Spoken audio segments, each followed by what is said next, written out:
Magandang araw po. Narito na po ang magiging lagay ng panahon ngayong araw ng Miyerkules, August 21, 2024. At latest update sa low pressure area na binabantayan ng Pag-asa na nasa loob ng Philippine Area of Responsibility.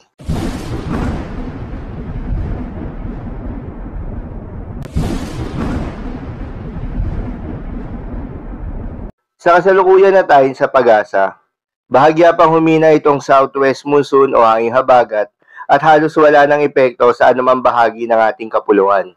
Habang easterlies o yung mainit na hangin galing sa karagatang Pasipiko ang umiiral at nakakaapekto sa may eastern section ng Visayas at Mindanao. Dahil dito, asahan yung bahagyang maulap hanggang sa maulap na kalangitan na may kalat-kalat na mga pag-ulan o thunderstorms. Habang mga localized thunderstorms naman ang aasahan sa nalalabing bahagi ng ating bansa. Samantala yung low pressure area na binabantayan ng Pag-asa na nasa loob ng Philippine Area of Responsibility ay nakalabas na ng Philippine Area of Responsibility. At uli itong namataan sa layong 1,215 kilometers east-northeast of extreme northern Luzon. Hindi na ito inaasahang makakaapekto pa sa ating bansa at mababa na rin yung tsansa nito na maging isang ganap na bagyo. Para naman sa ating long-range forecast at pinapakita ng forecast model na ating ginagamit, bukod sa low pressure area na binabantayan ng Pag-asa, ay wala namang namamataan pa na bagyo na maaaring tumawid sa ating kalupaan sa susunod na 3 araw.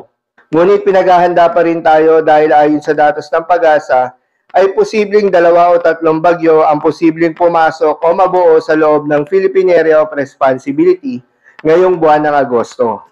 Dahil nga sa epekto nitong easterlies, asahan ngayong araw ng Miyerkules sa Eastern Visayas, Caraga at Davao Region ang bahagyang maulap hanggang sa maulap na kalangitan na may kalat-kalat na mga pag-ulan o thunderstorms. Posible ang mga pagbaha o pagguho ng lupa during severe thunderstorms. Habang sa Metro Manila at nalalabing bahagi pa ng ating bansa, ay asahan rin yung bahagyang maulap hanggang sa maulap na kalangitan na may kalat-kalat na mga pag-ulan o thunderstorms. Dulot naman yan ng mga localized thunderstorms. Posible rin ang mga pagbaha o pagguho ng lupa during severe thunderstorms. Madalas nabobuo ang mga thunderstorms na ito tuwing hapon o gabi na nagtatagal ng 1 hanggang 2 oras. Kaya naman mag-ingat sa posibleng mga pagbaha o pagguho ng lupa during severe thunderstorms. Para naman sa lagay ng mga dagat baybayin, ayon sa Pag-asa ay wala tayong nakataas na gale warning sa anumang seaboards ng ating bansa. Kaya naman malayang makakapamalaot yung mga kababayan nating mangingisda at yung may mga maliliit na sasakyang bandagat. Dahil inaasahan yung banayad hanggang sa katamtaman ng mga pagalon. Ngunit iba yung pag-iingat pa rin, lalo na kung meron tayong offshore thunderstorms activity, asahan pa rin yung tsansa ng malalakas na hangin at kaakibat nito ang bahagyang pagtaas ng mga alon. So, yun lamang po para sa lagay ng panahon ngayong araw ng Miyerkules. Keep safe everyone.